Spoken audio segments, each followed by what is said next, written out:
मन में कई तरह के विचार आते हैं, कभी कभी तो ना चाहते हुए भी मन में अश्लील विचार आ जाते हैं, लेकिन महात्मा गौतम बुद्ध की इस कहानी से आपके विचारों में बदलाव आएगा। मनुष्य का मन बहुत ही चंचल होता है और इसलिए मन में कई तरह के विचार उत्पन्न होते हैं। क्षण भर में ही व्यक्ति का मन कई चीजों को सोचने लगता है, इसलिए तो कहा जाता है कि मन को काबू करना आसान नहीं, लेकिन गौतम बुद्ध मन को नियंत्रित करने के आयामों के बारे में भी बता चुके हैं। मन में विचारों का आना गलत नहीं है कि लेकिन मुश्किल तब हो जाती है या विचार ऐसी परिस्थिति में गलत होते हैं जब मन में अश्लील विचार आते हैं। कभी कभी तो ना चाहने के बावजूद भी मन में अश्लील विचार आते हैं। अगर आपके मन में भी ऐसे विचार आते हैं तो गौतम बुद्ध की इस कहानी से आपके विचारों में जरूर बदलाव आएगा। बुद्ध अपने भिक्षुओं को उपदेश देने के साथ ही उन्हें भिक्षाटन के लिए भेजते थे। एक बार उन्होंने अपने भिक्षु भरत को भिक्षा लेने के लिए एक श्राविका के घर भेजा। भरत पूरे रास्ते मन में ये सोचते हुए श्राविका के पास गया कि आखिर आज भिक्षा में क्या भोजन खाने को मिलेगा, क्योंकि भरत चंद्रवंश के राजकुमार थे और बुद्ध के सानिध्य भिक्षु के रूप में दीक्षित हुए थे।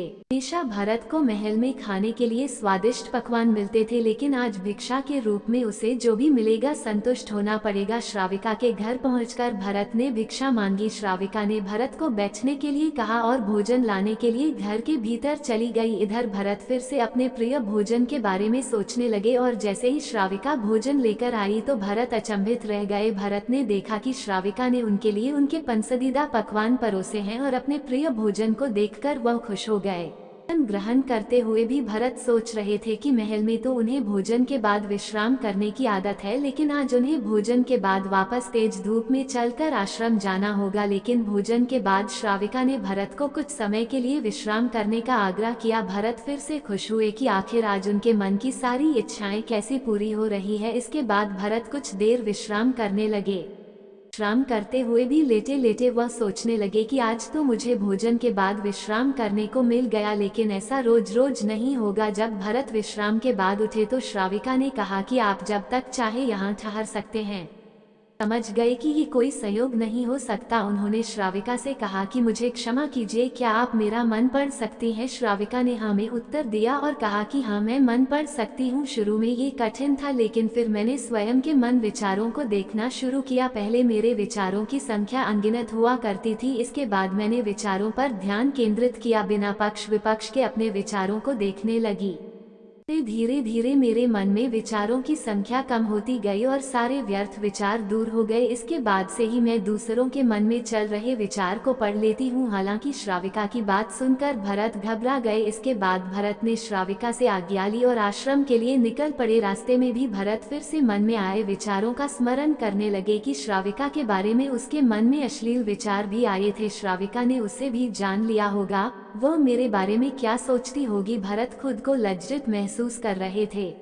आश्रम पहुंचकर गौतम बुद्ध से कहा कि अब मैं कभी पर्यटन के लिए नहीं जाऊंगा। बुद्ध ने भरत को पास बुलाया और कहा कि क्या हुआ है, तुम मुझे सारी व्यथा बताओ। भरत ने सारी बातें बुद्ध को बताई। इसके बाद बुद्ध ने कहा कि अगले एक हफ्ते तक तुम भिक्षाटन के लिए उसी श्राविका के घर पर जाओगे, लेकिन तुम्हें इस बात का ध्यान रखना होगा कि कल भिक्षाटन के लिए जाते हुए तुम अपने चित्त को पूरे होश में रखना। तुम्हारे भीतर क्या विचार उठे उन पर ध्यान केंद्रित करना और यह भी ध्यान रखना कि तुम्हारे मन में कौन सी वासना उठ रही है। तुम कल इन सभी चीजों को ध्यान में रख कर जाना और इसके बाद मुझे वापस आकर बताना।